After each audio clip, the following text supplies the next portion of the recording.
Es evidente que podríamos calificar de récord, sobre todo por el foro que hemos reunido tanto el Banco Santander como el periódico Sur para la ponencia que nos va a dar el consejero de Economía y Conocimiento de la Junta de Andalucía. Así que empezamos.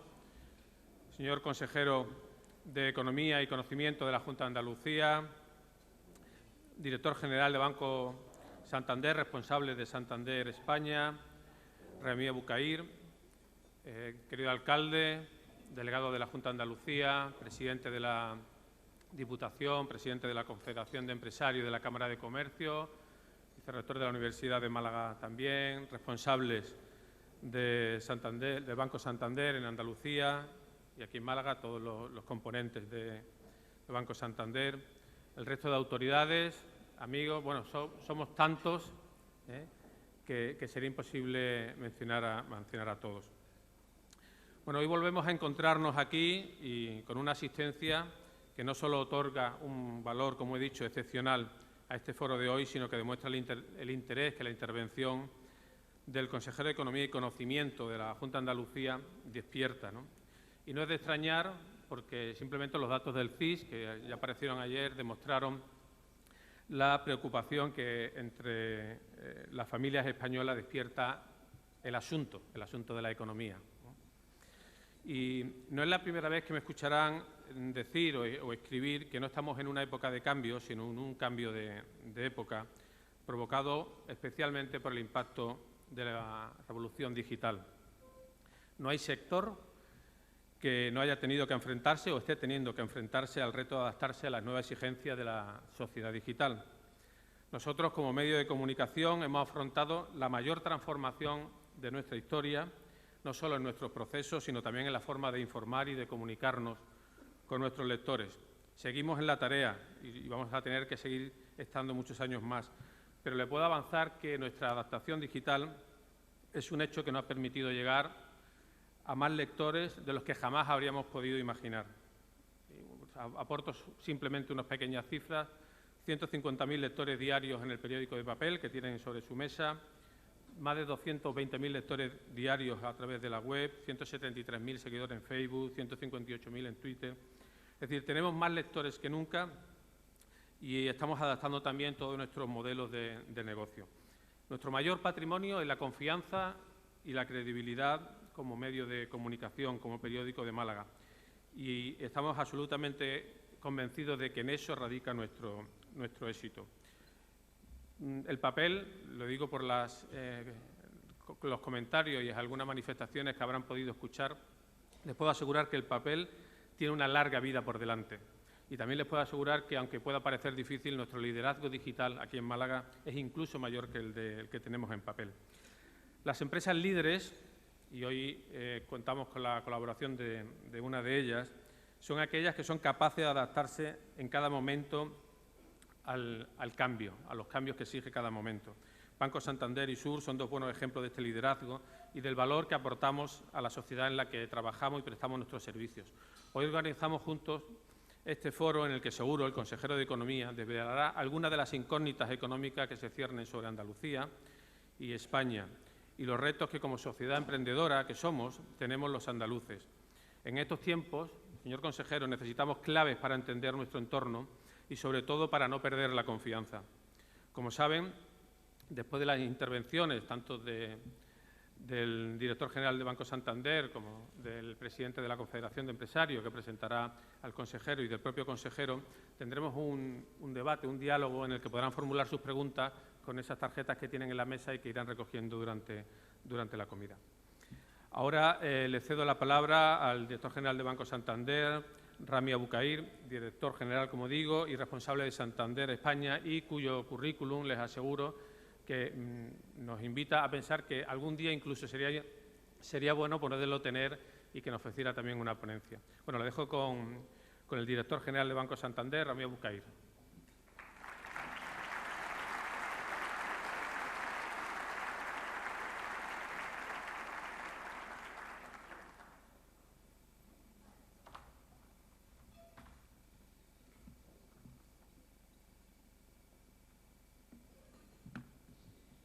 Buenos días a todos.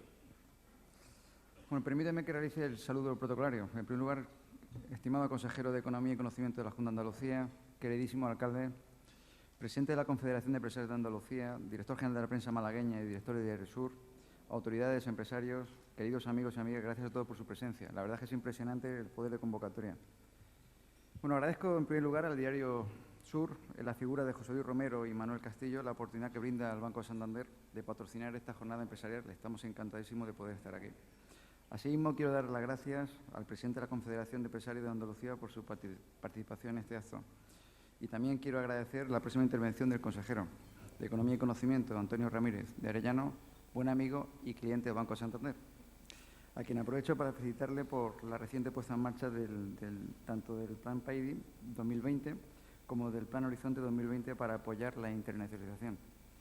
En Banco Santander estamos de acuerdo en que la inversión en investigación, innovación, talento, formación y conocimiento son clave en cualquier modelo económico de crecimiento, sin duda. Y además lo señalaba la presidenta Susana Díaz en la presentación de este primer programa. La colaboración público y privada y el trabajo conjunto entre empresa y universidad es sin duda y será fundamental para conseguirlo. Estoy encantado aquí de estar en Málaga por varias razones. Una de ellas que la voy a comentar, que no estaba en el discurso, pero luego tengo que hacer una llamada telefónica a mi madre y si no lo digo me va a regañar. Mi madre era malagueña, de un pueblecito de aquí, solo a 65 kilómetros, Boadilla Estación, así que me siento que juego en casa. También estoy encantado de estar en Málaga porque me permite tomar contacto con todos ustedes, que son representantes de la economía real y verdaderos motores de la creación de empleo y la generación de riqueza. También porque me da la oportunidad de transmitirles, cómo no, nuestro fuerte compromiso con las personas y las empresas de Andalucía. Les recuerdo un par de cifras. Tenemos en Andalucía más de 2 millones de clientes. Tenemos en Andalucía más de 220.000 accionistas. Y tenemos un volumen de negocio que liga el compromiso de Santander con esta tierra de 44.000 millones de euros. Estamos muy comprometidos también con la sociedad andaluza, como ustedes conocen, con los jóvenes, mediante el apoyo a los emprendedores y la concesión de becas, casi 2.000 en este año, con las familias, financiando sus proyectos personales y profesionales, y con las empresas, cómo no, financiando sus planes de expansión y su salida al exterior.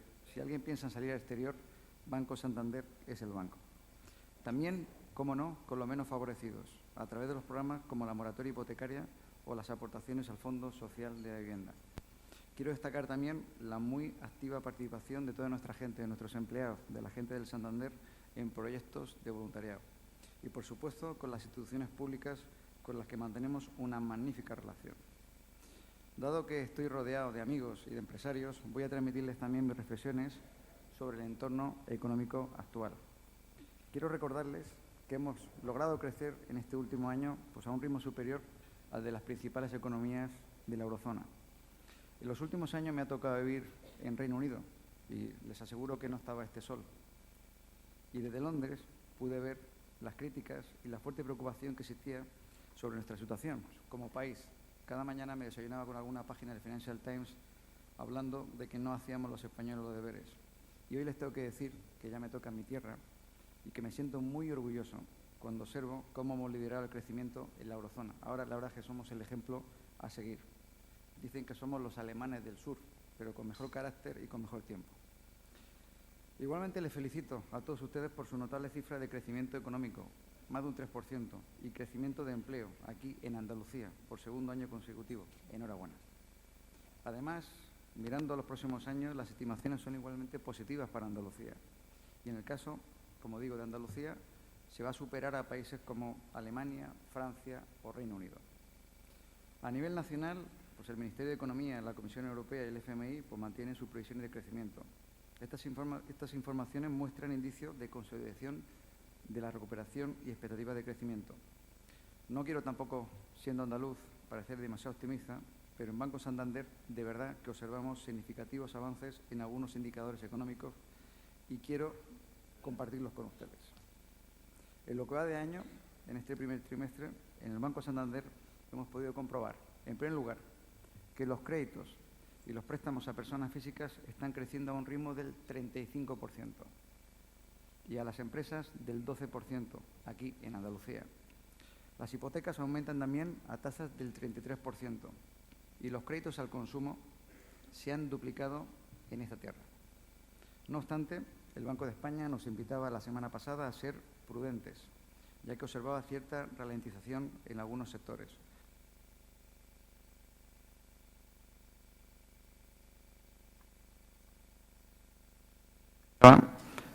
A las incertidumbres derivadas del entorno socioeconómico y político, ¿no?, tanto a nivel internacional como nacional. Pero estoy convencido de que son solo nuevos escenarios a los que tendremos que hacer frente y superaremos con éxito. En Banco Santander somos optimistas con el futuro de Andalucía y apostamos decididamente por esta tierra. Prueba de ello es que tenemos a uno de nuestros mejores directivos al frente de esta territorial, Alberto. Alberto Delgado es, por supuesto, un gran profesional, pero además tiene muchas cualidades. Si tuviera que destacar una de ellas, es su sentimiento y compromiso con su tierra, con Andalucía. De cara al futuro, es imprescindible fortalecer entre todos por la confianza. Creo que estamos hablando mucho en estos meses que llevamos de año. En ese sentido, en Banco Santander queremos estar más cerca que nunca de nuestros clientes. Nosotros, como banco, un banco que se fundó en 1857 y se fundó para ayudar principalmente al comercio entre Santander e Iberoamérica. En aquellos tiempos, la expansión y la internacionalización se hacía fundamentalmente gracias a los barcos. Y la más alta tecnología de la que disponían eran sextantes, brújulas, cartas marinas y poco más. Hoy, en el Banco Santander, se abre cada minuto una cuenta 123 por los canales digitales. El banco, a nivel mundial, realizamos 1.300 millones de transacciones a la semana. 1.300 millones de transacciones a la semana. Y recibimos más de 100 visitas al mes en nuestras más de 300 páginas web. En España tenemos más de 2 millones de clientes particulares digitales y en tan solo 5 meses hemos duplicado el número de clientes de empresas que utilizan las aplicaciones digitales del banco. Es algo imparable.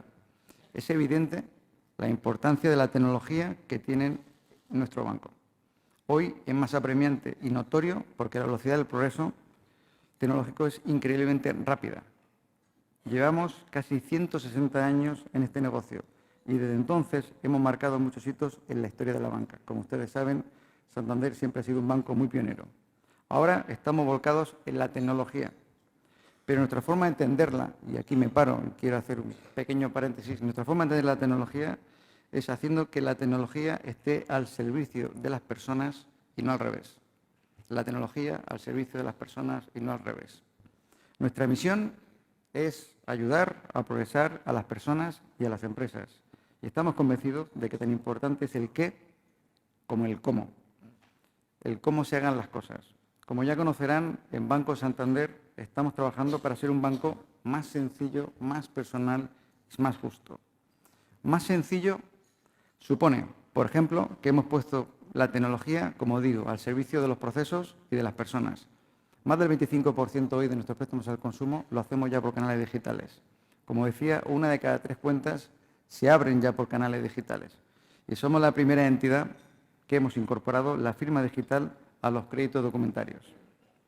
Más personal implica que fomentamos las relaciones duraderas con nuestros clientes y con nuestros empleados. Sin ir más lejos, pues hace un par de días hemos lanzado la cuenta 123 Mini. Querido Antonio, está igual también, dirigida a los niños entre 0 y 18 años, a quien queremos acompañar durante toda su vida. Implica también el ser más personal, que ofrecemos soluciones a medida de las necesidades de nuestros clientes. Un ejemplo es nuestro apoyo en materia de internacionalización.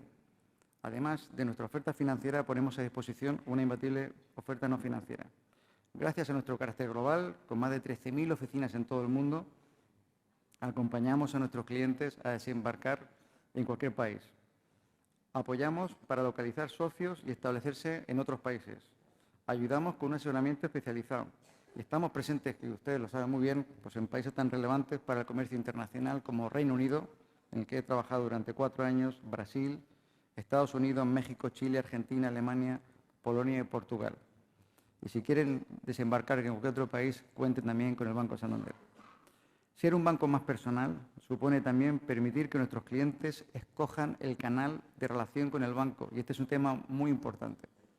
No hay que obligar a que la gente contacte con el banco solo por los canales digitales.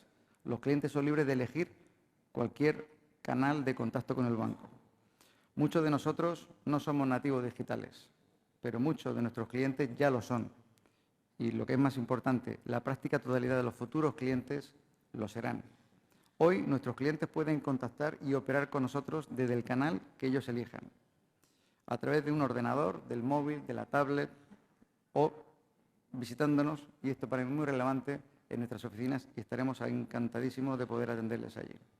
Por ello, en Santander España vamos a acelerar nuestra transformación comercial.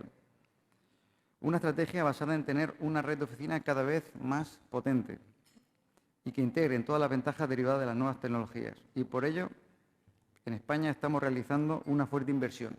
Estamos invirtiendo en oficinas, renovando una oficina al día en nuestro proyecto que se llama Smart Red. Seguimos invirtiendo también en capacidades digitales, como no, para poder ofrecer el mejor servicio al cliente a través de cualquier canal. Y vamos a concentrar, y esto se está hablando en estos días, 450 oficinas pequeñas con menor capacidad de servicio para conseguir tener otras más grandes y con más recursos. Todo ello manteniendo nuestra presencia en todo el territorio nacional y en todas las poblaciones en las que estamos actualmente.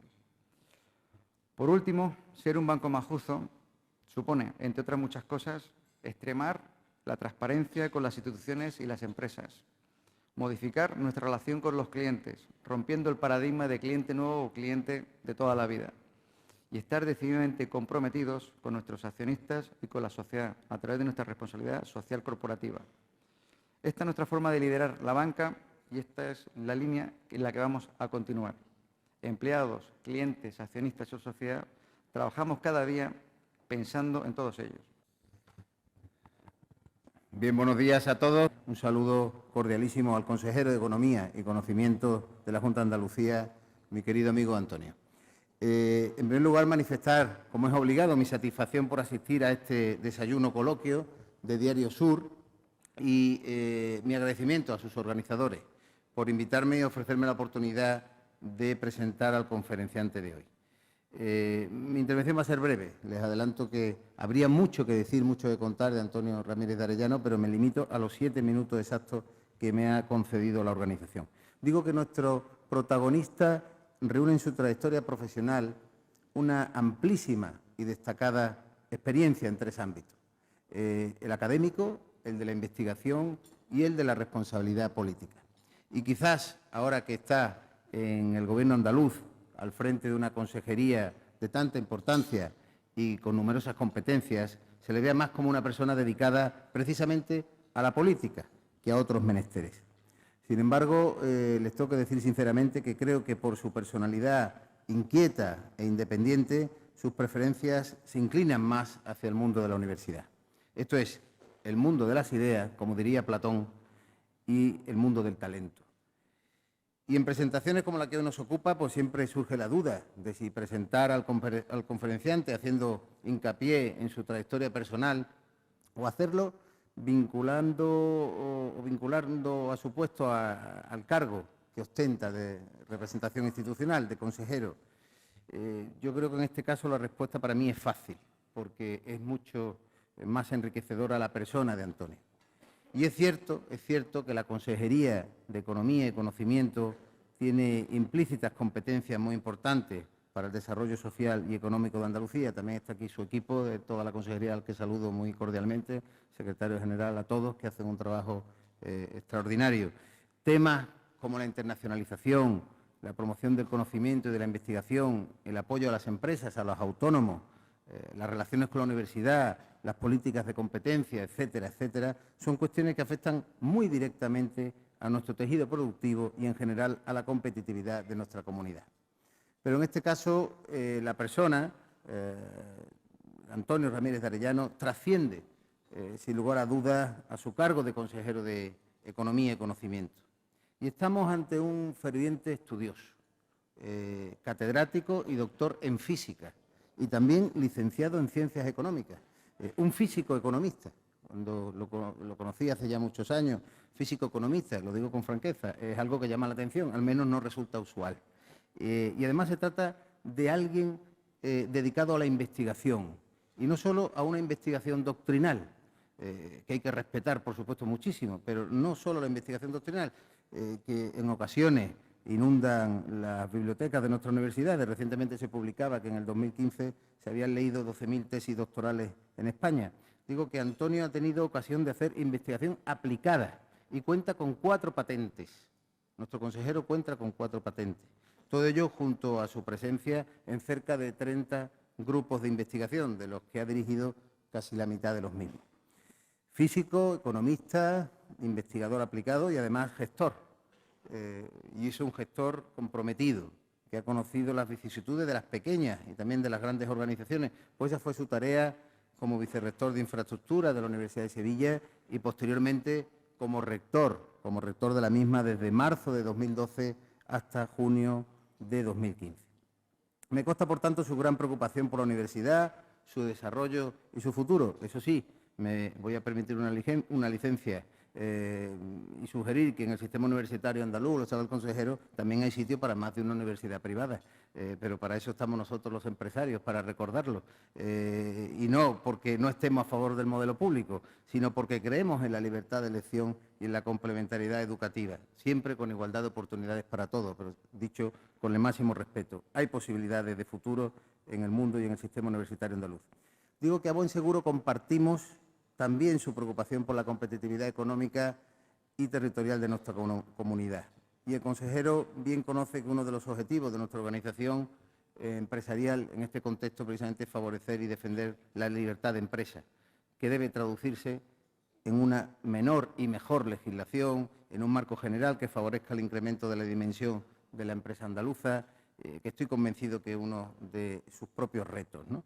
Potenciar el talento, favorecer la inversión, la internacionalización. Para ello estamos trabajando muchísimo. Todo esto, como verán ustedes, y voy concluyendo, no es una mera declaración de principios, sino que es necesario un compromiso y una acción concreta por parte de las distintas administraciones y, por supuesto, de los empresarios y de la sociedad civil.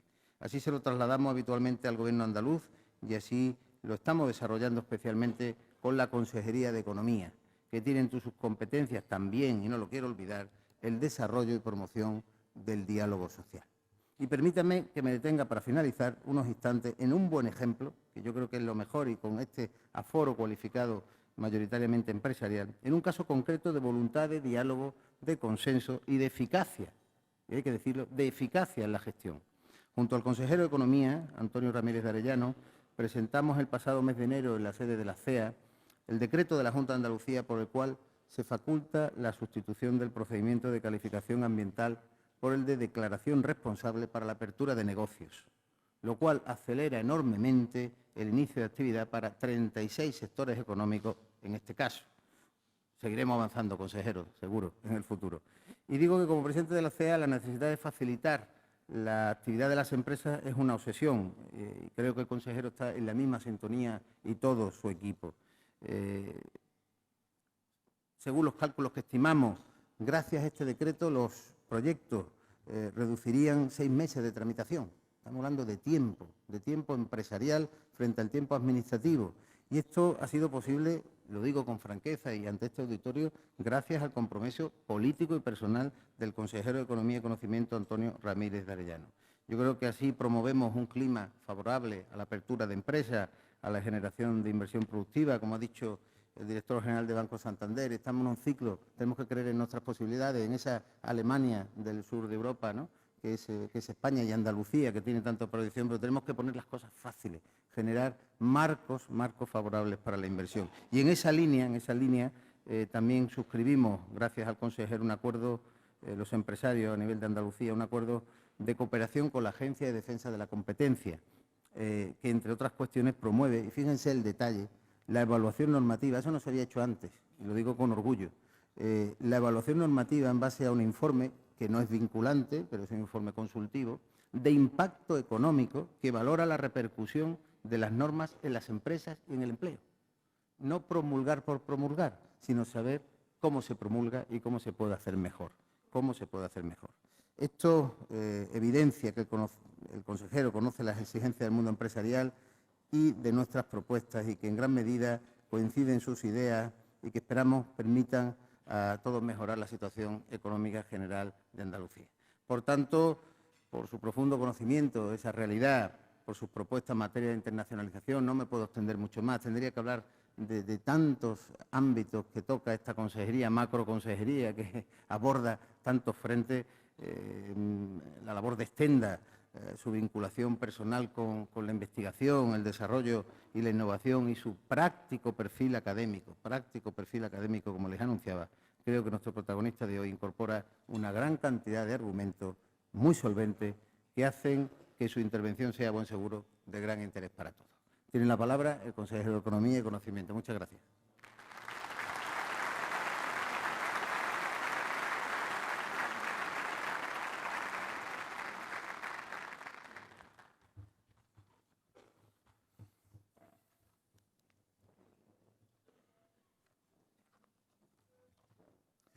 Buenos días a todos y a todas, señor alcalde de Málaga, señor presidente de la Diputación de Málaga, delegados del Gobierno y autoridades de la Junta de Andalucía, señor presidente de la Confederación de Empresarios, director general y directivos del Banco Santander, y también saludo especialmente a los directivos del Diario Sur, a los que agradezco la invitación a este acto. Muchas gracias, desde luego, a todos y a todas por acompañarnos esta mañana en este desayuno coloquio que, como digo, se organiza por el Diario Sur con el patrocinio del Banco Santander. A ambas entidades hago constar, como he dicho, mi agradecimiento.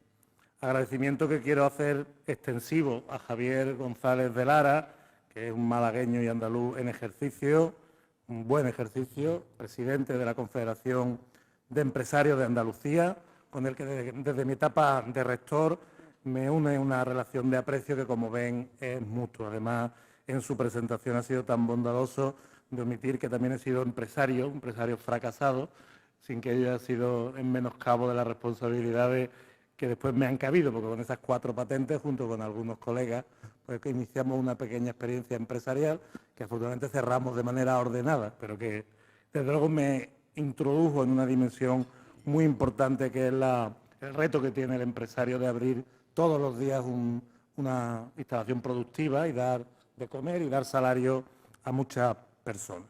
Gracias, Javier, por lo tanto, por tu cariñosa presentación.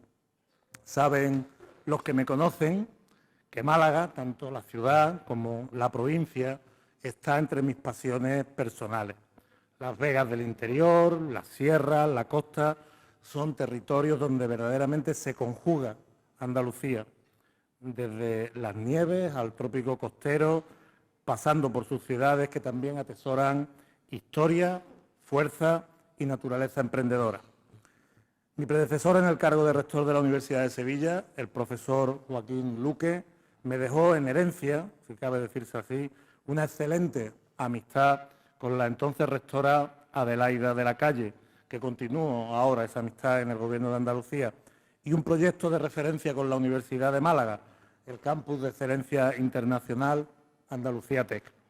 Un proyecto que hoy es una realidad y que ha servido de ejemplo a muchos, además de servirme de excusa, valga la expresión, para venir a Málaga todo lo que me ha sido materialmente posible, incluyendo desfilar cada año delante del Cristo de los estudiantes en su estación de penitencia. En los primeros tiempos de Andalucía Tech, el presidente de la Junta de Andalucía dijo en privado a los entonces rectores de ambas universidades: es la primera vez en la historia que Málaga y Sevilla hacen algo juntas. Estaba presente el que les habla en esa conversación y reflexioné que probablemente así era, que resultaba inexplicable que 2 de las grandes ciudades y áreas metropolitanas del sur de Europa, distantes poco más de 200 kilómetros, poco menos realmente, 200 kilómetros, y que aglutinan la mayoría de la población y el PIB andaluz, vivieran de alguna forma extrañas la una a la otra, sin hacerse cargo de la necesidad que tiene Andalucía de que ejerzan un liderazgo común imprescindible, desde luego, y que, por supuesto, se debe sumar a otros liderazgos también indispensables. Estas cuestiones que les traslado no son ajenas al contenido de fondo de mi intervención hoy en este foro. Si bien les hablo como consejero de Economía y Conocimiento, y sé que de estos asuntos esperan escucharme, no quiero dejar de contextualizar mis palabras en torno a una cuestión fundamental. Andalucía, y por supuesto también España, debe ser un proyecto común que ha de sustentarse en un pacto social, económico y político en el que nadie eluda sus responsabilidades o espere que otros vengan a ejercerlas. Todos los esfuerzos de personas o grupos, todos los ámbitos de diálogo y trabajo, todas las iniciativas que generen ilusión para la construcción colectiva son imprescindibles hoy. De hecho, esto es lo que verdaderamente debería adquirir la consideración de nueva política, en estos momentos en los que incluso este bello concepto se manosea y se gasta. Miren ustedes, desde que hace casi 35 años llegué a la mayoría de edad y decidí comprometerme para pelear por mi tierra y por mi gente, emprendí, como estoy seguro que muchos de los presentes, un camino que sin duda nos ha llevado, y así lo veo como una obra de todos, a una Andalucía mejor y a una España mejor, con virtudes y con defectos. Pero yo creo que cualquiera hubiéramos firmado hace 35 años haber conseguido lo que hoy tenemos. Y como lo veo justamente como una obra común, yo personalmente me siento orgulloso y, por lo tanto, y lo quiero decir con claridad, patriota de ese logro. Patriotismo, también una palabra desgraciadamente menoscabada por su abuso. Y solo espero ahora tener la oportunidad de poder contribuir a lo que debe ser nuestro proyecto de país en las próximas décadas. Este también es un reto común, un reto de todos, que tiene un punto de partida nuevo, la planificación ahora de una nueva etapa donde las excusas se nos han acabado, y quiero remarcarlo. Andalucía ya no es una región postrada o con magras expectativas, sino más bien una tierra que atesora un potencial aquilatado en las últimas décadas, que debe hacernos encarar el futuro con esperanza. Nuestra tierra no debe ser de subvenciones, sino de inversiones. Tenemos dificultades, eso está claro, derivadas de la profunda crisis que hemos vivido y de la que vamos saliendo lentamente, aunque con números muy prometedores, como bien ha destacado el señor director general del Banco Santander, siendo además conscientes de que miles de personas siguen afectadas por las secuelas de esta crisis y que requieren que cada día nos recordemos a nosotros mismos que la igualdad de oportunidades y la equidad han sido los fundamentos de nuestro éxito, que no podemos dejar nunca a nadie atrás y que cualquier merma de esos valores no se puede soportar más que como una cuestión indeseada y transitoria para que busquemos recuperarlo de inmediato. Señoras y señores, crear, crecer, innovar han de ser nuestros lemas sobre los que construir Andalucía, sin renunciar en ningún caso a los principios que les acabo de señalar. Permítanme algunas reflexiones adicionales sobre nuestra trayectoria en las últimas décadas. Como les decía, debemos recordar que España, y muy especialmente Andalucía, partía de un retraso notable, tanto en cuanto a sus infraestructuras, materiales, como en cuanto al desarrollo humano. Superar ese retraso era nuestro reto hace 4 décadas. Diversos estudios demuestran que los factores relacionados con los recursos humanos e inmateriales son entre 4 y 10 veces más importantes que los recursos materiales para el desarrollo económico equilibrado. Es decir, que las personas cuentan de un 80 a un 90% y que las infraestructuras, términos desde luego muy generales, de un 10 a un 20%. Las inversiones deben, desde luego, alcanzar ambos factores para que el sistema funcione. Pero hoy ya nadie discute que son más importantes y tienen más eficacia las que están orientadas a las personas. ¿Cómo abordamos este objetivo? Al igual que nuestros referentes europeos, en la Constitución de 1978, con un consenso amplio, optamos por una economía social de mercado. Esto hay que recordarlo de vez en cuando. Es decir, generar riqueza en una economía de mercado, pero con un objetivo social, que se hace realidad, así lo hemos hecho estas décadas, con un estado de equidad, También quizá aquí la palabra bienestar la abandonamos un poco porque desgraciadamente también es una de las víctimas de este abuso terminológico. Bienestar no está relacionado con el bienestar físico, sino estamos hablando de la equidad. La igualdad de oportunidades efectiva se debe propiciar mediante el acceso de las personas a servicios públicos, sobre todo educativos y de salud. No solo es una cuestión de justicia social. A veces perdemos de vista que también es la decisión económica más correcta. Entre los factores de competitividad de nuestra economía deben estar unos servicios públicos eficientes, y no es menor ese calificativo, que además han de aportar cohesión y, por tanto, equilibrio.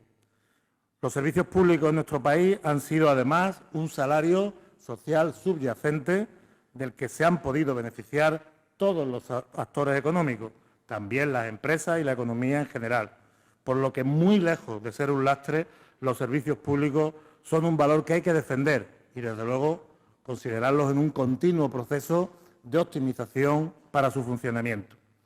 En definitiva, hemos dedicado 4 décadas a construir nuestra casa y a dar salud, educación y perspectivas vitales a la sociedad.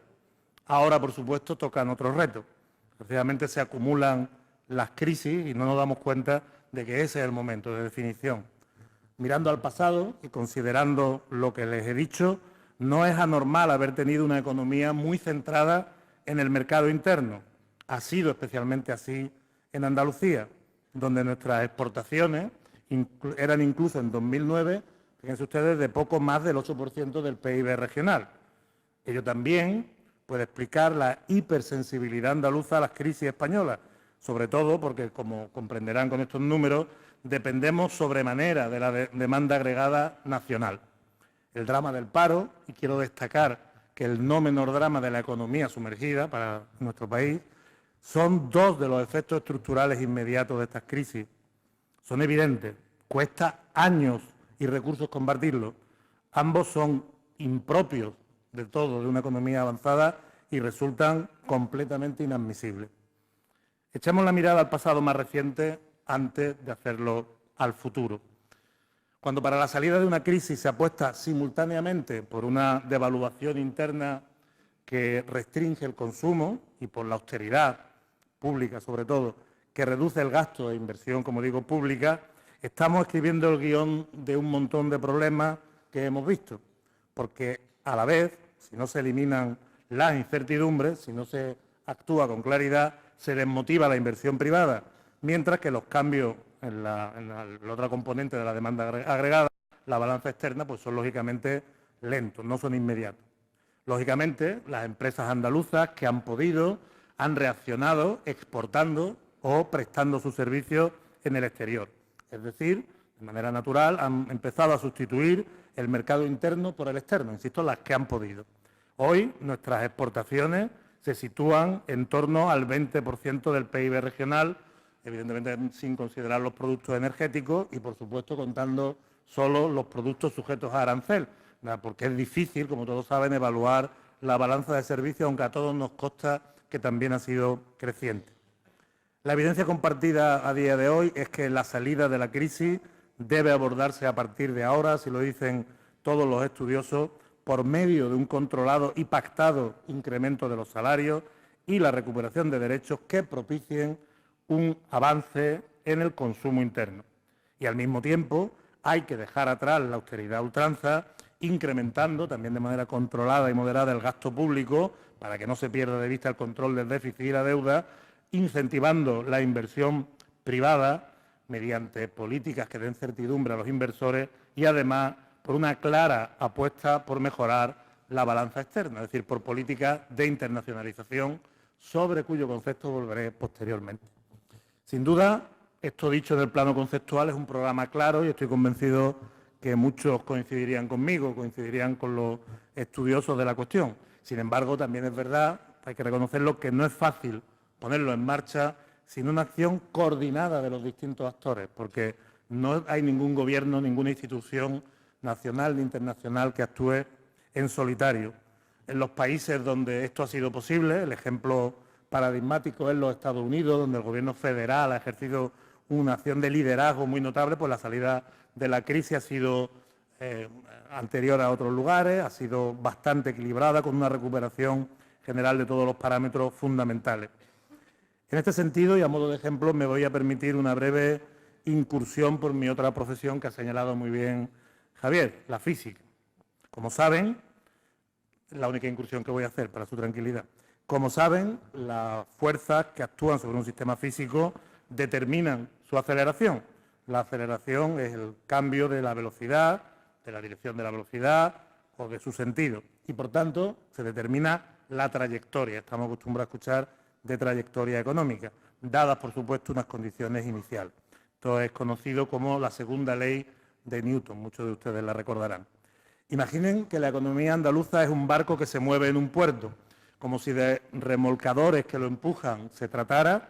Sobre él actúan los efectos de la economía global, de los distintos mercados, de las políticas y estrategias del Fondo Monetario Internacional, del Banco Central Europeo, del Banco de España, las políticas de la Unión Europea, del Gobierno de España, del Gobierno de Andalucía, de las corporaciones locales, etcétera, etcétera, etcétera. Cada uno contribuye con un empuje dependiendo de las competencias que posea, y de la suma de todos esos empujes tendremos la trayectoria de nuestra economía. Tener eso claro es muy importante. No hay ningún gobierno es por sí solo omnipotente para el reto, para la cuestión que nos planteamos. Uno de esos remolcadores, uno de esos elementos de empuje es la Junta de Andalucía. Aunque nuestra obligación principal es impulsar las acciones previstas dentro de nuestras competencias, no debemos perder de vista que también está entre nuestras responsabilidades influir sobre otros actores, remolcadores, para llevar nuestra economía al punto que se considere correcto. Punto correcto que debe ser, de alguna manera, acordado entre todos, porque si no, cada cual empujará en direcciones divergentes y estaremos haciendo mucha fuerza, pero sin embargo, realmente haciendo ningún trabajo. Dicho esto, el Gobierno de Andalucía, y hay que recordarlo, tiene competencias relevantes en aspectos estructurales de la economía.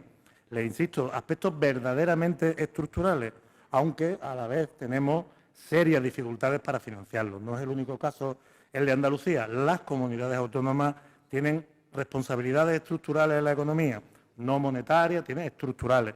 Y, como digo, sin embargo, tiene dificultades para financiarlo. Nuestra principal responsabilidad, y es la que creo que todos compartimos, somos conscientes de ello, también lo ha dicho don Javier González de Lara, es fomentar nuestra competitividad. Para ello debemos combinar la provisión de servicios públicos eficientes con un concepto claro de las inversiones necesarias en infraestructuras, en I+D+I, en medio ambiente, en cultura, etcétera. No necesariamente que los fondos los tengamos en la Junta de Andalucía, pero tenemos que decir, proponer, influir sobre en qué se debe invertir. También el tejido empresarial de nuevos sectores y de otros sectores productivos clave, sobre todo agricultura y turismo, además de diversos ámbitos industriales y de servicios, están entre nuestras responsabilidades y prioridades. El discurso que construye las competencias de la Consejería de Economía y Conocimiento es el propio discurso que queremos plantear, sobre el cual queremos plantear nuestra propuesta de modelo y de planificación general económica del Gobierno de Andalucía. Permítanme que entre ahora en algunos detalles. Los lemas que les trasladaba de crear, crecer, innovar, han de hacerse efectivos en un contexto de internacionalización de la economía andaluza. Señoras y señores, yo les repito esto, internacionalizar la economía andaluza. Este es un mensaje claro, simple y que posee, como ahora van a ver en mi opinión, todos los elementos, o la mayor parte de los elementos positivos esenciales para articular una propuesta económica sostenible para Andalucía en el medio y largo plazo, es decir, para las próximas décadas. Vuelvan al planteamiento que les hacía. Una empresa andaluza que ante la bajada de la demanda interna, bajada de la demanda de sus productos en España, busca otro mercado y empieza a exportar, simplemente a exportar, a vender fuera sus productos o sus servicios, como sería el caso del turismo.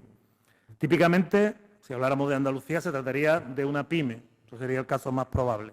También, de toda la gama de empresas que tenemos, pues es muy probable que fuera una empresa del sector agroalimentario, lo cual además me sirve para presentar mejor los conceptos que quiero trasladarle.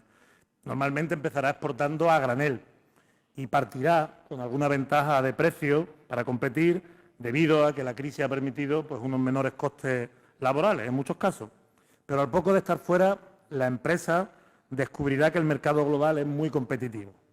Es casi imposible mantenerse en él a largo plazo, largo tiempo, por una mera ventaja de costes laborales, que típicamente además vuelven a subir a la salida de la crisis, lo que además, como digo, en unos términos de moderación es deseable. Pero sobre todo es difícil si eres una pequeña o mediana empresa, si eres una pequeña empresa. Las preguntas y respuestas se deben suceder por sí solas y no es especial labor del Gobierno el que esto suceda, sino que las propias empresas se lo plantean y el Gobierno tiene que estar preparado para responder. Como le sucede a nuestros estudiantes que se marchan al extranjero de Erasmus, cualquiera de nosotros los tenemos en casa, a nuestros hijos, las empresas que salen al exterior vuelven cambiadas. Nuestra pequeña empresa tiene que plantearse crecer, tiene que plantearse ubicarse en mercados maduros, que le den estabilidad y resistencia ante cualquier crisis local.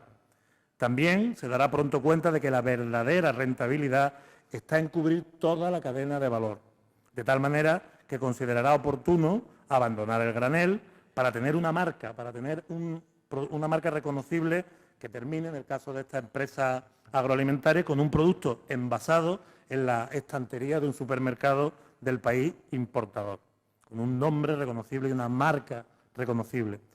Pronto comprenderá que la marca está íntimamente ligada a la calidad, tanto del propio producto como de los procesos de la empresa, lo que le conecta de manera inmediata a la necesidad de innovación que podrá proceder de un buen conocimiento del sector por parte de la empresa o de los empresarios y también de la incorporación, aquí se ha destacado y es el momento de las tecnologías digitales, pues de nuevas tecnologías. Evidentemente, para todo este planteamiento, nuestra empresa necesitará recursos para las inversiones, necesitará también personas bien formadas, necesitará conectar con los agentes generadores y que transfieren el conocimiento y que puedan responder a sus necesidades. La formación y el conocimiento los encontrará muy especialmente en las universidades, en los centros tecnológicos y en los centros de investigación. También, en una visión más amplia, necesitará una sociedad estable, necesitará certidumbre, necesitará articulación territorial sólida, así como los factores de competitividad que los servicios públicos eficientes e innovadores permiten, además de una infraestructura apropiada. Estoy convencido que esta historia, adaptada a los matices que correspondan, es fácilmente reproducible en cualquier otro sector económico. Piensen también por un momento, en el papel de Gobierno, como les decía antes en este relato. Fundamentalmente debe ser crear las condiciones. Servicios públicos eficientes, les decía, promover la inversión pública y privada, incentivar más que subvencionar, procurar, en definitiva, liderar con transparencia y con claridad de ideas, en la confianza de que las personas responderán. Con una agenda, como digo, clara y con un espíritu de búsqueda de amplios consensos. De nada sirven los boletines oficiales, menos que nada, si no se tiene la complicidad de la sociedad para hacer los cambios necesarios. La combinación de una planificación correcta, de los factores de competitividad que afectan a las personas, de una infraestructura bien concebida, deben contribuir también a la atracción de inversiones que deben ser tenidas en cuenta, incluidas en una consideración amplia de lo que es internacionalizar nuestra economía. Tales inversiones han de ser claves para nuestro objetivo de volver a tener sectores industriales significativos, pero esta vez probablemente mucho más ligados a nuestras propias potencialidades, en aquellas cosas que nos hemos demostrado innovadores y, sin embargo, se aprovechan de esos conceptos y esas innovaciones empresas industriales del extranjero. Hago un paréntesis para hablarles brevemente de infraestructura. Les llamo a ustedes a considerar los beneficios que una política regional integrada de puertos podría tener para estos fines, dado que los puertos son las puertas de la internacionalización.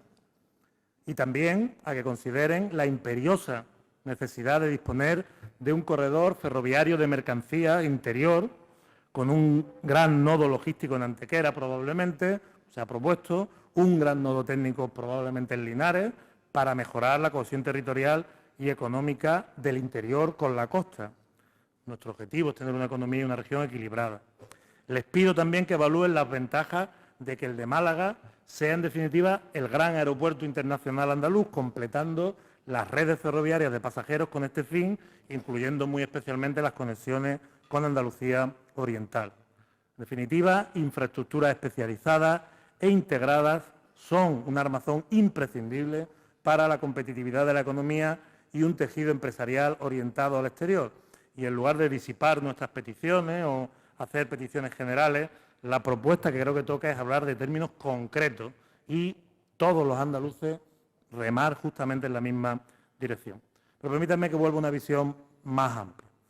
Nuestra empresa modelo, la que antes les describía, se beneficiará también de un clima de paz social que se debe conseguir mediante un diálogo constructivo con todos los agentes de la economía. La CEA es un gran ejemplo de esta apuesta en una demostración palmaria de la responsabilidad en los momentos de dificultad. También será positivo un planteamiento estratégico que tenga muy presente la promoción de la cultura emprendedora desde la perspectiva de la igualdad de oportunidades también, incluyendo el impulso del trabajo autónomo y de la economía social como opciones válidas de emprendimiento, pero nunca entendidas como un subempleo o como una forma de que el Gobierno se desentienda de los problemas de las personas. Y en un contexto, lo ha destacado el presidente de la CEA, de reducción de las trabas administrativas a las iniciativas emprendedoras, porque también eso va contra la igualdad de oportunidades. Las personas deben tener oportunidades y las administraciones no debemos lanzar mensajes contradictorios. A la vez que les animamos a emprender, les ponemos barreras infranqueables que solo las personas con más medios son capaces de superar. Estas iniciativas emprendedoras deben ya nacer con el ADN de la internacionalización bien impreso. Esto no implica que todos tengan que aspirar a ser empresas internacionalizadas, pero debe ser una opción fundamental porque es el único componente de la demanda agregada que verdaderamente puede atraer recursos a Andalucía de manera sostenible. Las personas, la sociedad en su conjunto, por supuesto nuestra empresa, disfrutan, tienen acceso a un sistema de universidades de calidad ligadas al territorio. Aquí en Málaga se sabe muy bien, la Universidad de Málaga era una aspiración histórica donde su actual alcalde jugó un papel fundamental, así me consta. Universidad que, como la de Málaga hoy, mira al mundo, no solamente mira a Málaga y a su entorno, y también resultan ser, por lo tanto, actores activos en la internacionalización y también pueden ser relevantes embajadores de nuestro territorio, de nuestro país, de nuestra región en el extranjero para que nos consideren una tierra, como decía, donde invertir. Un sistema universitario, el público en este caso, que actúa en estrecha colaboración, con estrategias colaborativas, también con el propio Gobierno de Andalucía, pero bajo el principio de la autonomía universitaria, lo cual da aún más valor a toda esta tarea. Además de proporcionar formación superior, nuestras universidades públicas, cada vez más conscientes del asunto, generan, difunden conocimiento, difunden cultura y los jóvenes acceden a ellas, y esto es importante, en igualdad de oportunidades y por sus propios méritos. Al igual que en otros países avanzados, es responsabilidad del Gobierno que las universidades públicas cuenten con medios suficientes para que exista un tejido de investigación básica en todas las áreas de conocimiento. No se llamen nunca engaños. En todos los países del mundo son los gobiernos los que garantizan esto, para que exista un tejido investigador que pueda competir y pueda atraer a Andalucía el dinero de investigación del Gobierno de España, del FEDER internacional, de Europa, etcétera, etcétera. Y, en definitiva, atraer más inversiones, como digo, en este caso, en el ámbito de la investigación. Pero no es cierto que la investigación básica se pague con fondos privados. Existen rutas diversas, es siempre en todos los países con fondos públicos, y que en conexión con los sectores productivos nos permita definir áreas de investigación orientada. La investigación orientada, típicamente más cara, tiene que estar conectada, como digo, con la innovación y, por lo tanto, se puede apostar por ello de manera ya singularizada, o se debe hacerlo. La combinación de ambas, la investigación básica y la orientada, debe, en primer lugar, garantizar la calidad de las propias instituciones, porque es clave para la formación de su profesorado, así en todos los países medianamente serios del mundo. Pero hoy, y ya yo creo que después de más de 20 años, casi 20 años de que se puso en Andalucía la última universidad pública, deben permitirle responder a las demandas sociales y económicas de innovación y cultura. Antes de finalizar mi intervención me referiré al momento actual. No quiero dejar de hacerlo. Hace unos días, Santiago Carbó escribía en El País una interesante, y breve pero interesante, reflexión bajo el título 100 días sin agenda económica. Decía textualmente: una popular bután que se viene repitiendo últimamente es que sin gobierno estamos mejor. Y tras desgranar sus ideas, cerraba: las cosas pueden ponerse feas y no bastará cualquier gobierno, debe tener el suficiente liderazgo. Esta frase es especialmente atinada y quiero destacarle. Y es que, como les he descrito, nuestra trayectoria económica, la de cualquier región, es el resultado de la combinación de la acción de diferentes agentes. La ausencia o inacción de uno de ellos, imaginen, por ejemplo, la incomparecencia de uno de los remolcadores en el ejemplo que les ponía, genera cambio en la trayectoria de la economía, pero sobre todo genera incertidumbre de todo tipo al resto de los actores. ¿Cómo actuar ante la inacción de uno de los que falta? Como sugiere Santiago Carbó, el ciudadano, aunque yo creo que las últimas encuestas demuestran que esto ya empieza a no ser el caso, los ciudadanos ya empiezan a preocuparse, puede tener la impresión, en principio, de que no pasa nada, dado que muchos de los servicios que recibe pues lo prestan las comunidades autónomas, lo prestan las corporaciones locales y no pasa nada. Pero en el medio y largo plazo la falta de acción de un gobierno es un problema real y además es muy grave, muy grave. Los primeros efectos además se ven en un lugar que uno no espera, los intereses en el exterior, como todo el mundo sabe, donde nos enfrentamos a la acción de otros gobiernos que sí que tienen un plan. Abran los periódicos Salmón por las secciones internacionales y yo creo que ustedes mismos pueden hacerse el índice de los problemas a los que nuestro país debería estar enfrentándose para defender a sus empresas en el exterior y que un gobierno en funciones pues tiene difícil hacer. Hay que darle, por tanto, valor, hay que darle el valor que tiene el hecho de disponer de una agenda económica como sostiene Santiago Carbó. Eso es justamente lo que hoy quiere ofrecer la Junta de Andalucía en un contexto de estabilidad política basada en el diálogo.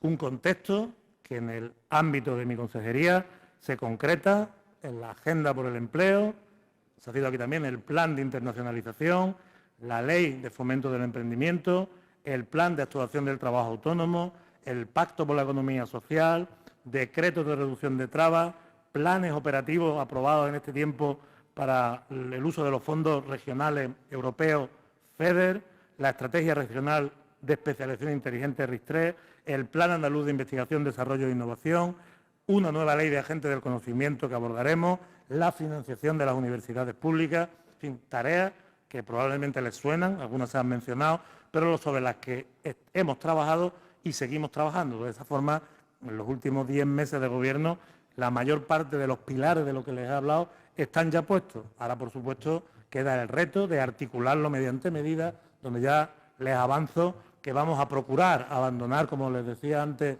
la estrategia de subvenciones para ir sustituyéndola por los incentivos y también vamos a procurar algo que estamos viviendo todas las administraciones realmente. En la época de bonanza y de multitud de convocatorias nosotros mismos, todos nosotros, tenemos que hacer cierta autocrítica, nos hemos enterrado en papeles, las cargas burocráticas de las empresas, de los ciudadanos son abrumadoras, aspecto que no tiene ningún sentido ni ninguna utilidad práctica. Se puede gestionar con rigor desde posiciones sobre todo simplificadas. Mi intención es no poner ni un solo papel en el BOJA que incremente la burocracia. Antes prefiero dedicarle algún mes más a pensarlo con las personas que van a ser los destinatarios de esas ayudas. Termino centrándome de nuevo en las personas.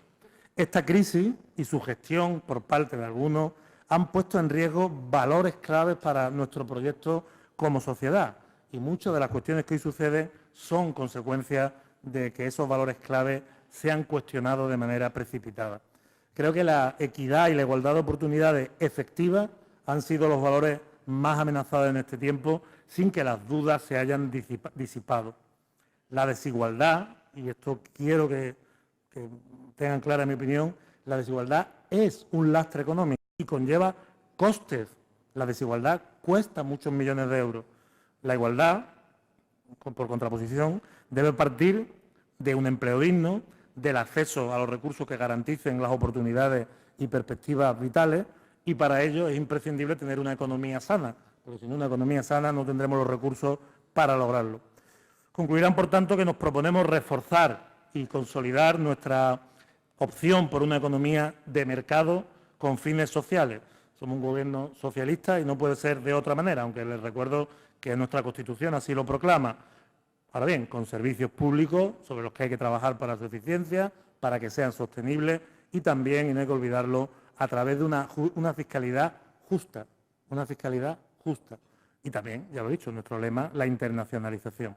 Este creo que debe ser nuestro reto, que entiendo además lleno de oportunidades. Como cualquier reto, pues tiene riesgos, pero tiene oportunidades y yo creo que es lo que toca. Como es natural, no debo dejar de usar esta oportunidad que me brinda el Diario Sur para poner deberes concretos al Gobierno de España, cualquiera que este sea. Lo que pasa es que mi lista es muy corta, para el año 2016 y sucesivos, así que quiero ser muy directo. Lo primero es una financiación adecuada para que podamos sostener de manera firme los factores de competitividad que se relacionan con unos servicios públicos eficientes. Y, en segundo lugar, este nuevo modelo de financiación de las comunidades autónomas está pendiente, lo elaboró el Gobierno socialista de José Luis Rodríguez Zapatero y lleva pendiente desde hace ya años, y el problema es que el peor de los contextos, como decía, es la incertidumbre, el hecho de que no se aborde y que no sepan las comunidades autónomas cómo actuar y que se vaya detrás de los problemas en lugar de delante. Y mi segunda petición, también muy simple, es que terminemos las infraestructuras estratégicas para Andalucía, además de planes para conservar las existentes. Y espero que digan conmigo amén, porque creo que es lo que deberíamos conseguir. Muchas gracias.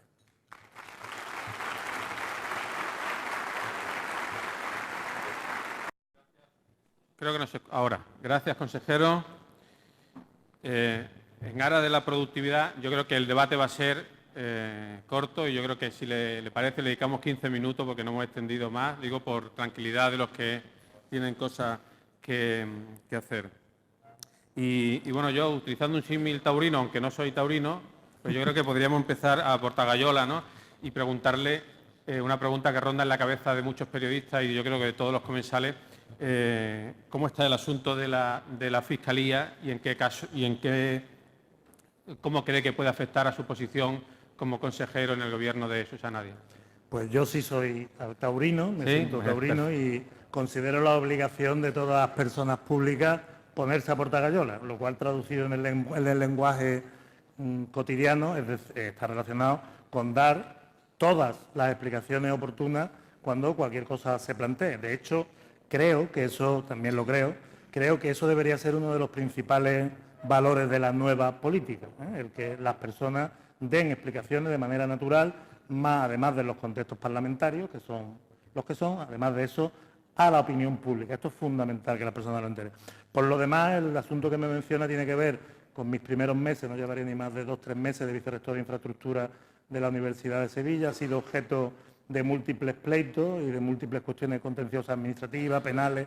Es una pelea larga que sería aburrido de explicar y sobre la cual tengo la mayor tranquilidad. Dicho eso, debe ser la Universidad de Sevilla la que se encargue de dar las explicaciones oportunas, porque, como es natural, como cualquier otra administración, las cosas se hacen de acuerdo a los procedimientos que la universidad determina, de tal forma que a eso me tengo que referir. En principio, además, lo que toca es respetar los tiempos y los momentos. O sea, se siente respaldado, entiendo, por la presidenta, ¿no? Totalmente.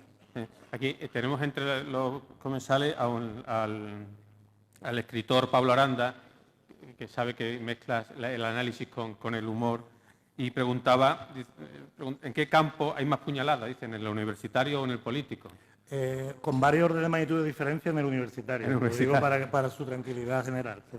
Lo imaginábamos. Bueno, pues ya una vez que ya... Además, les tengo que recordar que en el ámbito universitario el más tonto hace relojes. Lo digo para que también lo sepan en general. Allí estamos rodeados de estudiantes que son los mejores porque han entrado en la universidad haciendo pruebas, el que menos es doctor, todo el mundo está muy preparado para hacer mucha pupa llegado el caso. Bueno, pues yo creo que habrá tomado buena nota nuestro amigo Pablo Aranda. Bueno, yo creo que se le nota su talento como profesor, porque yo creo que ha despertado mucho, por lo menos en mi caso, ha despertado muchas preguntas y muchos interrogantes. Vamos a intentar así hacerlo lo más rápido posible. Ha hablado de que necesita España un gobierno con suficiente liderazgo, ¿no? ¿Y cuál es ese gobierno? O sea, en su opinión. O sea, esto es cuestión de decir ABC. No es mi función hacerlo. Yo lo que creo es que para la construcción de gobierno hace falta que existan puentes. Incluso cuando se reclaman grandes coaliciones, pues, por decirlo de alguna manera, a toro pasado, cuando se han demolido todas las conexiones entre los partidos políticos una a una para que no exista el diálogo, no exista... Realmente lo que hace falta es que nos sentemos a hablar en todas las mesas posibles, una de las cuales es sin duda el Parlamento de España, pero no solo allí, tenemos que sentarnos en más lugares. Y lo que a mí me toca reclamar, y así está reclamando sistemáticamente el Gobierno de Andalucía, es que se progrese la conformación de un gobierno fuerte. Evidentemente, la expectativa del Gobierno de Andalucía es que Pedro Sánchez pueda conseguirlo, pero bueno, la idea es que en definitiva no es fácil, pero el reto está claro. ¿Y respaldaría ese gobierno de Pedro Sánchez con el respaldo de Podemos, por ejemplo? Realmente, como le digo, no es mi función hacerlo. Yo lo que digo porque no ha puesto el capote, ya entramos, ¿no? O sea que le reitero lo mismo. Yo lo que creo que hace falta es un gobierno que ofrezca certidumbre y que ofrezca tranquilidad. Con Podemos, partido de izquierda, alguno de sus análisis puede ser compartido, pero todavía estamos a la espera de conocer propuestas viables, ¿no? De tal manera que eso no lo veo cercano. En todo caso, parece que las estrategias que se plantean están más bien relacionadas con que pudiera apoyar Podemos un gobierno en el entorno de Ciudadanos y del Partido Socialista. Esa construcción aquí en Andalucía está teniendo éxito, está proporcionando estabilidad y habrá que estar pendiente. En todo caso, ya le digo, yo lo más que puedo aportar aquí es una opinión personal porque no soy militante del partido y solo que soy un consejero. Bueno, bastante. Bueno, pues ya después de estos primeros pasos vamos a entrar en materia. A mí me ha surgido una duda. Ha hablado, bueno, infinidad de planes, que por cierto habla de no burocratizar mucho, pero no surgen más que planes y proyectos, ¿no? Y leyes nuevas, ¿no? Parece como que después de 30 años todavía esté mucho por hacer en el ámbito de la legislación. ¿Es así o no? Los planes lo que pretenden es generar certidumbre a las personas, es decir, especificar de manera clara cuáles van a ser las líneas del Gobierno, para que los afectados por cada plan sepan cómo posicionarse. Una vez que el plan está encima de la mesa, siempre lo hacemos con un profundo recorrido de diálogo para que participen todos los actores relevantes. Hay que instrumentarlo a través de los procedimientos que correspondan, pues convocatorias de determinado tipo, de ayudas, de incentivos, etcétera. Esa instrumentación también es discutida con los actores para simplificar las trabas, pero tiene que tener en cuenta que nosotros somos responsables de una región que tiene casi el tamaño de un país. Cada vez que vamos a Bruselas a trabajar algún tema con la Comisión, nos sentamos con un comisario habitualmente que viene de un país que es más chico que Andalucía, para que nos hagamos una idea. De tal manera que, aunque puedan parecer muchas normas y muchos planes, lo cierto es que afectan a mucha gente, de tal manera que cada uno de ellos tiene que estar racionalmente implementado a través de instrumentos acordados, pactados, conocidos por los posibles afectados. Ha hablado del sector, bueno, del valor de la infraestructura, de las comunicaciones. Hay varias preguntas, se las voy a resumir en una sola. ¿Qué se va a hacer exactamente desde la Junta de Andalucía, teniendo en cuenta que lleva más de 30 años en el Gobierno, para impulsar tanto el corredor ferroviario del litoral, ¿no? Y tanto las líneas, yo creo que ha apuntado a ella, la línea transeuropea, tanto de la conexión de Algeciras, la línea transeuropea con Madrid y con el corredor mediterráneo? ¿Qué va a hacer exactamente la Junta de Andalucía? Están incluidos dentro de planes europeos. Son competencias, líneas estratégicas que plantea la Unión Europea, competencia del Gobierno de España, y desde luego lo que tenemos que hacer es reclamarlo. Pero lo que le planteaba en mi intervención es que esto es una cuestión que no solamente es del Gobierno de Andalucía. Esto se tiene que articular y convertirse en una demanda regional que todos los actores compartan. Pero alguien tiene que abanderar, ¿no? Ese proyecto, ¿no? Evidentemente, la Junta de Andalucía tiene esa responsabilidad. Solamente les trasladaba que con la acción de la Junta de Andalucía no es suficiente. Todos los partidos políticos andaluces, todos los actores sociales, económicos, tienen que estar de acuerdo que esto es clave y que esto no solamente tendría un efecto inmediato en cuanto a la implementación de las propias inversiones, dado que la construcción de una gran infraestructura siempre genera economía, sino que también es fundamental en una planificación de medio y largo plazo. Yo sé que la pregunta que le voy a hacer trasciende a otra consejería también, pero desde el punto de vista, por ejemplo, de las inversiones públicas, hay también alguna pregunta que se queja de la falta de inversión pública en este tipo de proyectos. ¿Se va a reactivar? Ya sabemos que no es fácil, pero... La realidad es que la financiación autonómica, la financiación de las comunidades autónomas permite muy poquito margen para las inversiones en Andalucía. Las inversiones fundamentalmente están dedicadas al I+D+I, algunas inversiones en infraestructura, pero desde luego no se puede abordar estas grandes actuaciones con los presupuestos de la Junta de Andalucía. Por otro lado, nadie lo espera. Casi el 85% de los presupuestos de Andalucía, yo diría que cualquier comunidad autónoma, están dedicados a sostener los servicios públicos, los servicios sociales, los servicios educativos, los servicios de salud. El margen es el que es. En el caso de Andalucía, por comentarle algo si es de mi competencia, la inversión en investigación es relevante porque el Gobierno de Andalucía, como digo, en la conciencia de que somos una región, la más grande de Europa, una región que requiere tener tejido investigador, pues invierte en tener tejido investigador. Pero no como un fin en sí mismo, sino para conseguir un tejido investigador competitivo que atraiga inversiones de fuera. Ese es el objetivo. A ello dedicamos, no solamente en la universidad, se lo quiero destacar, también con importantes inversiones en salud. Es un sector público, pero la innovación en lo público también es muy importante, en educación, en aspectos educativos, en agricultura, en medio ambiente, de tal manera que superamos los 300 millones de euros anuales en los presupuestos de la Junta en estas inversiones, que dentro del contexto que hemos pasado pues, ha sido un sacrificio notable. Aquí hay una pregunta en la que se plantea, ¿es utópico pensar que Andalucía se sitúe en la media económica de España? ¿Saldremos alguna vez de la cola del PIB en España? Evidentemente tenemos que partir de un cambio fundamental. Si seguimos tal y como estamos, es decir, si nuestro plan de actuación está relacionado con atender solamente el mercado español y un poquito más de distancia solo el mercado europeo, pues nos iremos junto con el resto de las regiones europeas y españolas en este caso en un camino y por lo tanto no se reducirían las diferencias. Por tanto, esa es la razón por la que nuestra apuesta tiene que estar por atraer recursos de fuera. Durante 40 años estos recursos han venido muchas veces en forma de ayudas y de subvenciones. La propuesta del Gobierno de Andalucía, que creo que ha sido compartida, lo ha dicho don Javier González de Lara, por muchos otros actores, es que estos recursos vengan de la balanza comercial, vengan de vender fuera y que esto permita una economía sana que vaya recuperando terreno.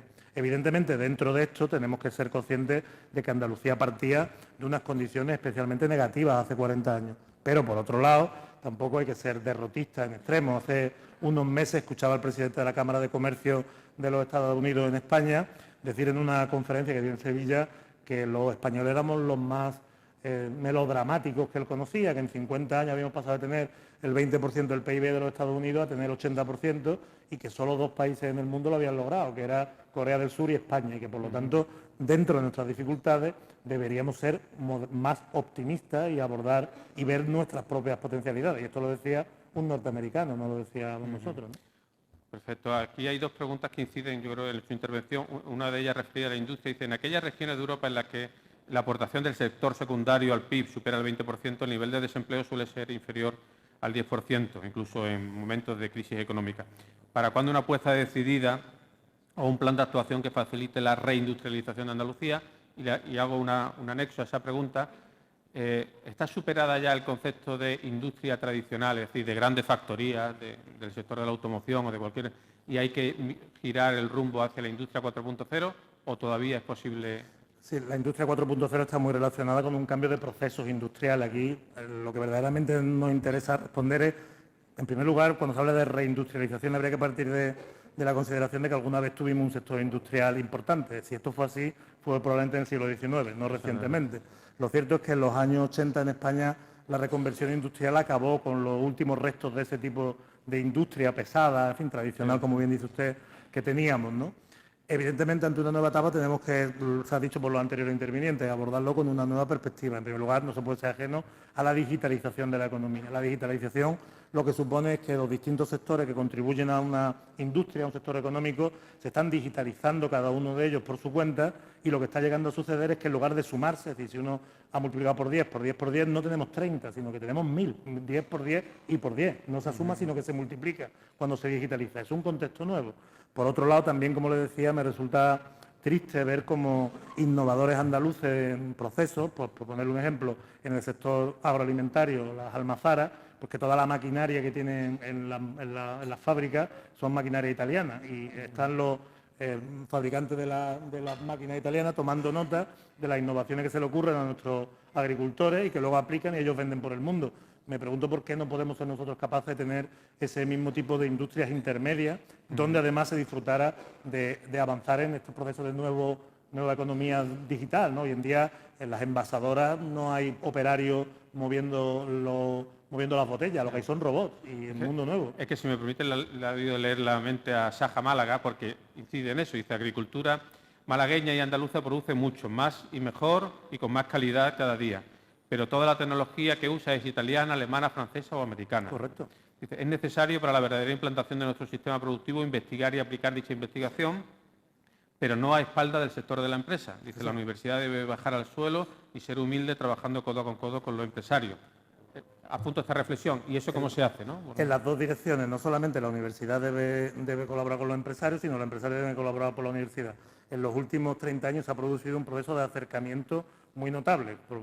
No será en el momento actual el óptimo y final, pero el recorrido ha sido muy, muy interesante y pido que así se considere. Tanto en el ámbito de la universidad hay personas que han cambiado su mentalidad desde la perspectiva puramente académica a las cuestiones prácticas, pero también en la empresa se está produciendo un cambio generacional con personas con otra cultura que ven en la universidad directamente los valores que se pueden promocionar. Yo les destaco, y además tiene mucho que ver con Málaga, el potencial que tiene Andalucía, Málaga, la Costa del Sol, en cuanto a innovación en materia turística.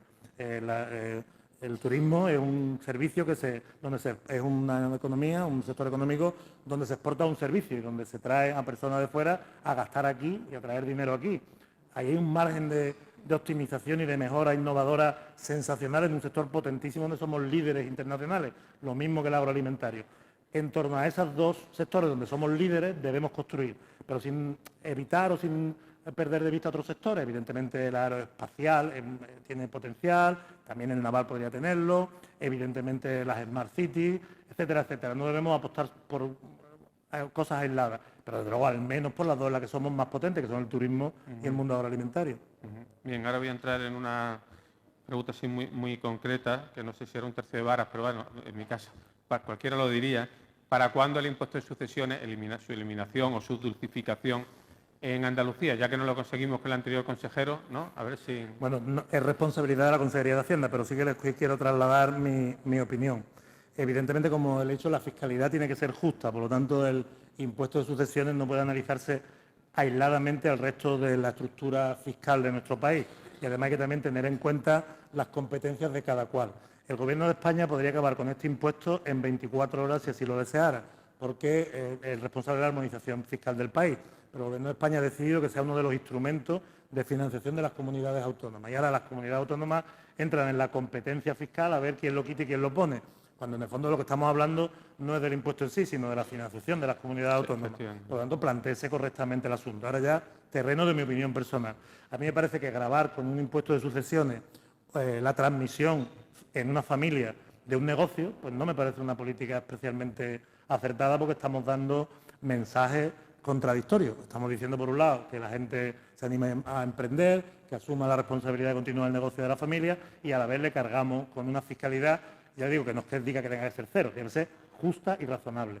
En otro tipo de cuestiones, pues le tengo que decir que no tengo una opinión aislada, porque tiene que verse todo el panorama fiscal, ¿de acuerdo? Pero lo que sí que parece razonable es que al menos en la transmisión de negocios en el ámbito familiar se debe analizar para no dificultar la continuidad de los negocios. Justamente lo que queremos es que haya empresas. En este contexto hay una frase que se está utilizando, hablando tanto de paraísos fiscales como se habla ahora, ¿no? También hay quien habla, a modo de broma, de los infiernos fiscales, ¿no? Correcto. ¿Usted cree que estamos en un infierno fiscal? ¿O? Bueno, uno de los autores de esa terminología soy yo mismo, se lo aseguro. ¿Sí? Ah, bueno.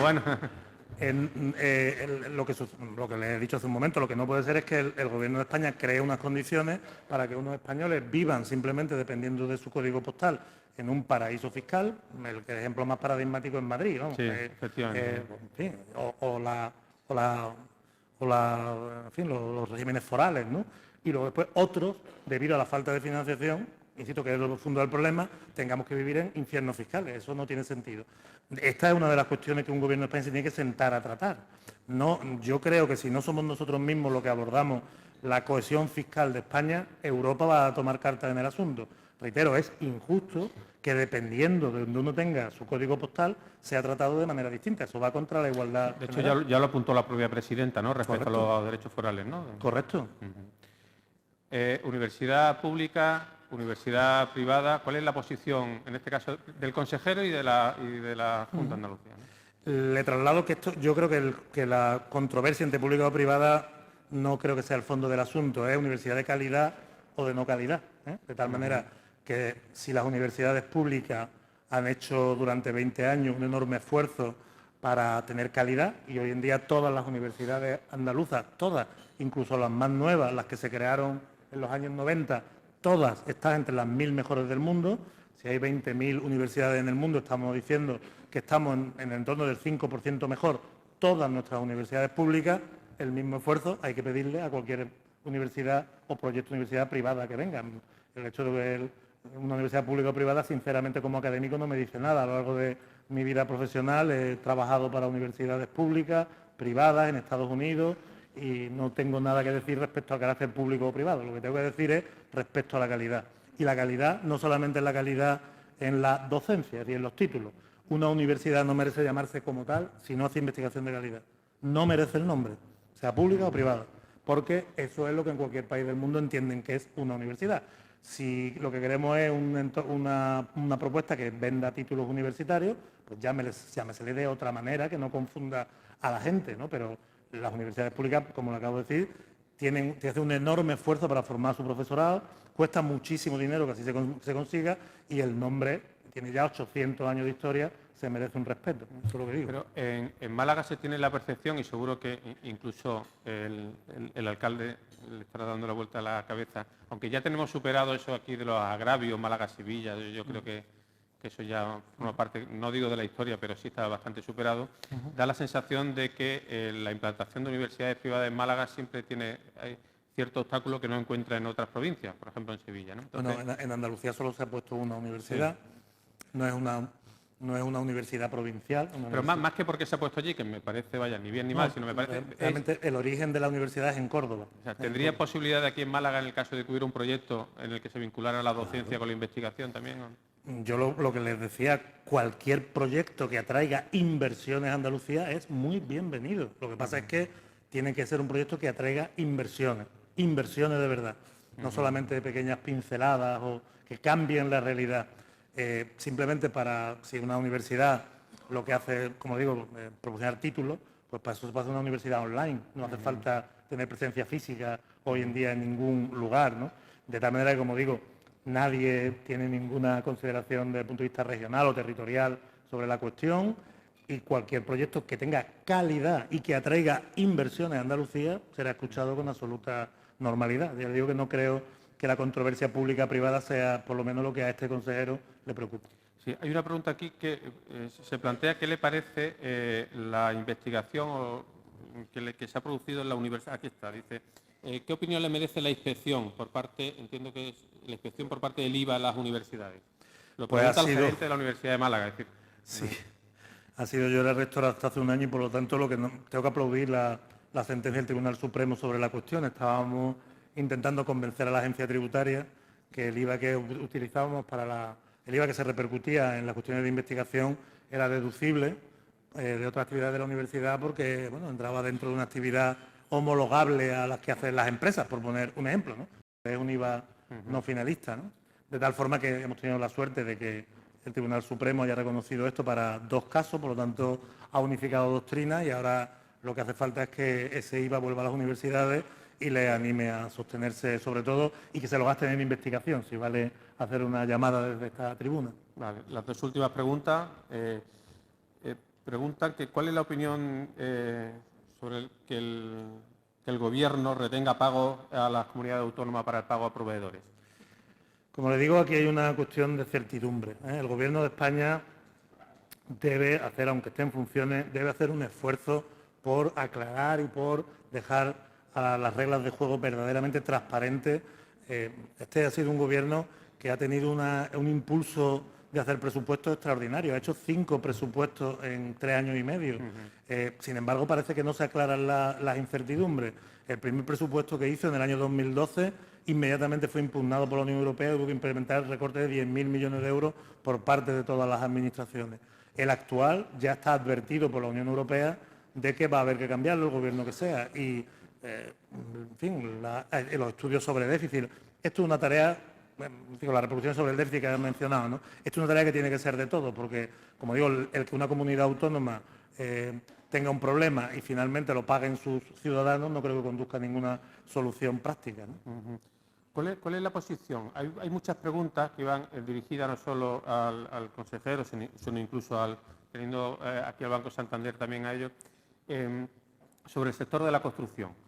Y especialmente Marbella se ha convertido, por un lado, en un motor de salida de la crisis, y incluso podríamos aventurarnos que Marbella ha salido ya de la crisis, pero los problemas que han tenido con el Plan General de Ordenación Urbana ha provocado cierta parálisis en cuanto no solo a la venta, sino incluso a la puesta en marcha de nuevos proyectos. ¿Cuál es la posición del consejero sobre el sector de la construcción tan demonizado, ¿no? Y que entendemos que en una provincia como Málaga no deja de ser importante? Es decir, en toda Andalucía, el sector de la construcción es un sector absolutamente importante. Yo creo que tiene que volver a su sitio, en cualquier economía avanzada, normal. Sí, pero me permite, desde que aquella frase de Zapatero en la que dijo que poco más o menos que había que enterrarlo guardarlo en un cajón, el sector de la construcción parece que está demonizado, ¿no? Yo creo que no hay que demonizarlo. Yo le digo, mi padre es aparejador y viví toda mi juventud gracias al sector de la construcción. Por lo tanto, no solamente no está demonizado, sino que lo conozco bastante bien.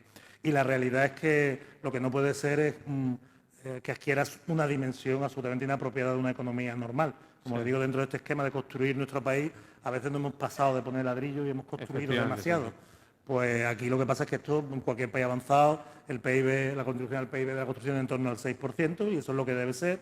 Y lo que pasa es que, de cara a la utilidad de las cuestiones, deberíamos tener un sector de la construcción innovador, que no solamente estuviera pendiente de la oferta pública que afecta a la construcción, sino que también pues, pudiera prestar servicios en el exterior, potenciar y proyectar nuestra tecnología, etcétera, etcétera. De tal manera que, en definitiva, contribuir a este sector y todos a algo fundamental, que espero que entiendan que es el lema básico. Nosotros queremos exportar nuestro talento, pero no queremos exportar a la persona que tiene el talento, sino su talento en un producto, en un servicio que al final nos atraiga riqueza. Y tener una economía, como digo, sana y equilibrada. Que no es sencillo, por supuesto, pero desde luego lo que no tiene este Gobierno es la sensación de que sea solo su obra, sino la obra también del Gobierno de España, de todos los empresarios aquí sentados y de todos los andaluces, en definitiva. Tenemos que crear las condiciones para ello. Muy bien, pues muchísimas gracias. Antes, no sé si sería capaz de recomendarnos un cartel de la feria. La de Sevilla, por ejemplo. Sí, aquí ya podemos hablar de Sevilla con tranquilidad aquí. Ya no se preocupe, que no pasa nada por... Ahora hay grandes figuras, un par de figuras emergentes. López Simón y Roca Rey son 2 toreros que están despuntando. Yo tengo especial ilusión por ver la corrida del martes de feria. Torea Morante de la Puebla, Diego Urdiales y López Simón. Es una corrida que causa expectativa. Diego Urdiales es el torero favorito de mi torero favorito, que es Curro Romero. No solamente es mi torero favorito, sino además un amigo entrañable con el paso de los años. Y creo que es un cartel prometedor. La feria de Sevilla este año vuelven los toreros de postín. Espero que eso no vaya en menoscabo de la calidad de los toros, porque uno, en una economía cerrada, o se lo gasta en toros o se lo gasta en toreros. Pero lo cierto es que hay expectativas. También tengo que decirle que en más de una oportunidad y de 2, aquí he venido a Málaga a la feria en muchas oportunidades, los años recientes, acompañando a la rectora en la feria de Málaga, momentos por otro lado entrañables, y he tenido la oportunidad de ir a los toros, que he visto torear en su día también a Curro Romero, al que seguí durante unos años, y de tal manera les hace a ustedes una idea del tipo de personalidad que me gusta cuando les digo que me gusta Curro Romero, es decir, una persona que es ella misma, aunque haya 13.000 personas delante, y que no intenta engañar especialmente al respetable cuando el toro ha salido malo, sino simplemente acabar la faena, recoger el capotillo y despedirse discretamente en su casa. Bueno, pues muchísimas gracias, de verdad. Feliz feria y hasta la próxima.